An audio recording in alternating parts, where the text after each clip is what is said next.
नीले ड्रम को देखकर तो ना जाने सबके मन में कौन-कौन से ख़यालात आ जाते हैं, कैसे-कैसे विचार आ जाते हैं कि नीला ड्रम क्यों चाहिए। तो मैं अपने गार्डन के लिए लेकर आई थी नीला ड्रम, जैसा कि आप पहले मेरी किसी वीडियो में देख चुके हैं या मेरे शॉर्ट्स में भी आप देख चुके हैं। तो फटाफट मैंने अपने नीले ड्रम्स लेकर आई थी मैं स्क्रैप मार्केट से, और मुझे ये 8 साढ़े 600 से 700 के बीच में मिल गया था। तो मैं 3 ड्रम लेकर आई थी। मैंने तीनों ड्रम अच्छे से कटवा लिए थे भैया से, और इन्होंने मेरी बहुत हेल्प करी थी। एक बार फ़ोन करने पर ये भैया आ गए थे, इन्होंने बीच में से काट दिया था और मैंने इनके बीच में होल भी करवा लिए थे। तो मैंने यहाँ पर इस तरह से ड्रम में मैंने कम से कम 7 से 8 होल कराए, और काफ़ी अच्छे से जो ड्रेनेज सिस्टम है इसका ड्रम का, वो बहुत अच्छे से इसमें से पानी अच्छे से निकल जाएगा। बहुत अच्छे से इसमें भैया ने होल करते हैं। तो इस तरह से मैंने सारे मेरे जो 6 पीस बन गए थे 3 ड्रम में से, तो मैंने फटाफट से अपने ड्रम में सारे में होल करा लिया था। बहुत मेहनत का काम होता है, हम लोग अगर खुद से करेंगे तो होता भी नहीं है।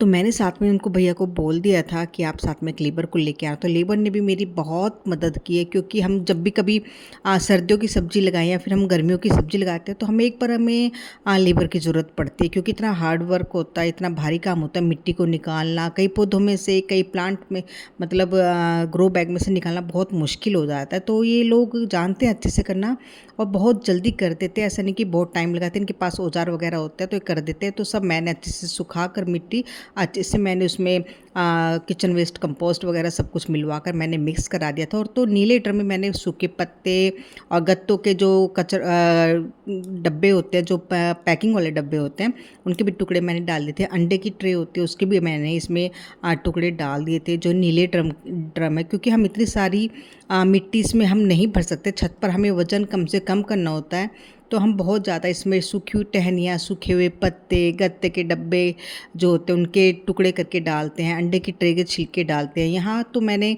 थोड़ा कारपेंटर का काम कराया था, तो जो लकड़ी का जो थोड़ा बारीक बारीक बुरूदा होता है मैंने वो भी इसमें मिला दिया था।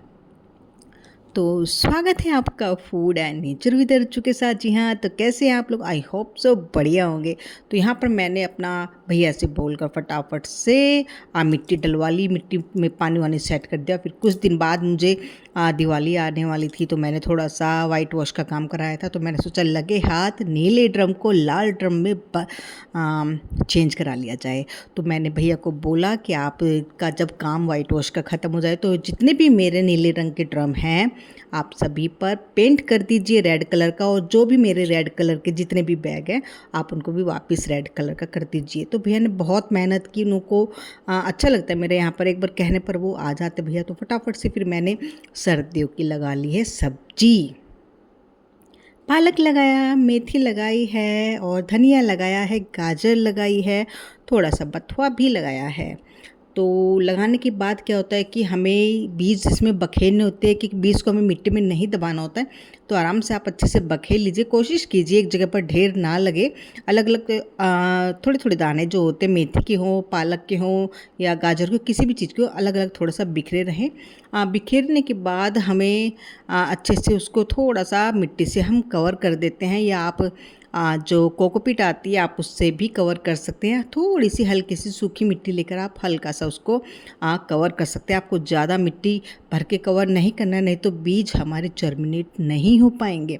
तो हल्की सी बिल्कुल पतली सी हमें लेयर बनानी होती है, और जितने भी हमारे बीज वगैरह होते हैं उनको कवर करने के लिए। तो यहाँ पर मैं धनिया लगा रही हूँ। तो धनिया में यहाँ पर मैंने साबुत लिया है, मैंने धनिया को 2 पीस में नहीं लिया, साबुत धनिया है और बहुत अच्छा बीज है। तो ये थोड़ा सा जर्मिनेट होने में टाइम लगाता है, लेकिन जब जर्मिनेट हो जाता है तो बहुत अच्छे से ग्रो करता है। बहुत ही हेल्दी धनिया हमारा ग्रो होता है। तो ज़्यादातर मैं इसी तरह से करती हूँ। तो यहाँ पर मैंने बथुआ भी ले लिया। बथुआ होने में बड़ी दिक्कत आती है, होता भी नहीं है, और ये जब दिसंबर के बाद ऑटोमेटिकली अपने आप शुरू हो जाता है, क्योंकि बीज पड़े रहते हैं, वो कब जर्मिनेट करे वो तो मौसम के टेम्परेचर के हिसाब से मिट्टी में चलता रहता है। तो बथुआ मैंने लगा दिया है, और मुझे डाउट है कि बथुए में शायद इतनी जल्दी जर्मिनेशन नहीं होगा। तो इस तरह से मैंने सारे बीज सेट कर दिए हैं।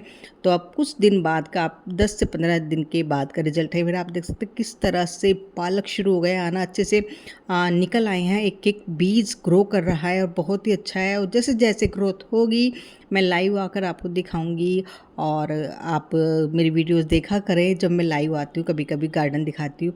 तो यहाँ पर आप देख सकते हैं धनिया भी निकल आया है, लेकिन हम लोगों को क्या करना होता है, जब हम बीज डालते हैं तो हमें उसमें डेली पानी नहीं डालना है। पानी आपको तभी डालना होता है जब आपकी मिट्टी ऊपर की सूखी हुई दिखे। तो यहाँ पर मैंने लगा रखी है पर्पल कलर वाली कैबेज, जिसको मैंने बीज से लगाया था, और जिस तरह से मेरे पौधे 1-2 इंच के हो गए थे तो मैंने उनको दूसरे बैग में, ग्रो बैग में ट्रांसप्लांट कर लिया था। और साथ में मैंने लगा रखी है हरी प्याज, तो इसकी जो पत्ती होती है वो यूज़ कर लेते हैं, और नीचे की प्याज तो फिर बाद में हम सब्जी में काम लेते हैं। और साथ में मैंने यहाँ पर थोड़ा सा 1 से 2 आलू थे मेरे घर में जो जर्मिनेट हो गए थे, तो वो भी मैंने मिट्टी में दाब देते, तो वो भी बहुत अच्छे से निकल आए हैं। और जो मैंने टमाटर की पौध लगाई थी तो वो नीले ड्रम में मैंने अब जाकर उसको ट्रांसप्लांट कर दिया। तो नीले ड्रम में मैंने 6 से 7 पौधे लगाए हैं, ताकि एक आधा पौधा अगर मर भी जाता है तो और पौधे सही सलामत रहे। तो इस वजह से मैंने इतने सारे पौधे बीच बीच में मैंने लगाए हैं। और साथ में मैंने यहाँ पर भी लगाए हैं गोभी के, तो गोभी के भी मैंने 6 प्लांट लगाए हैं। तो इस तरह से ड्रम में हमारे 6 पौधे, चाहे वो टमाटर के हों, गोभी के हों या हरी मिर्च के हों, बैंगन के, तो 6 पौधे बहुत अच्छे से ग्रो कर जाते हैं।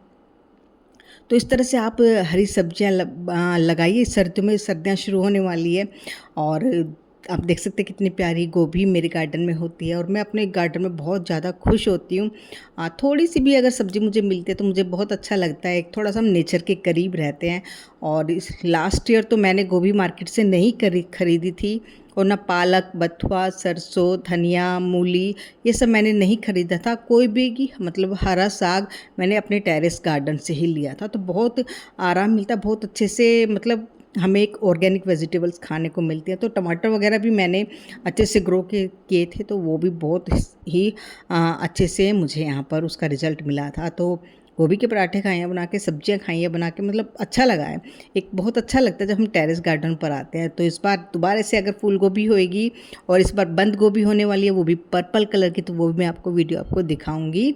और इस तरह से हरे हरे टमाटर भी जो बाद में रेड कलर के हो गए थे, और साइज़ भी काफ़ी अच्छा था, बीज बहुत अच्छे निकले थे, और ये एकदम से ना गुच्छे में निकलते हैं।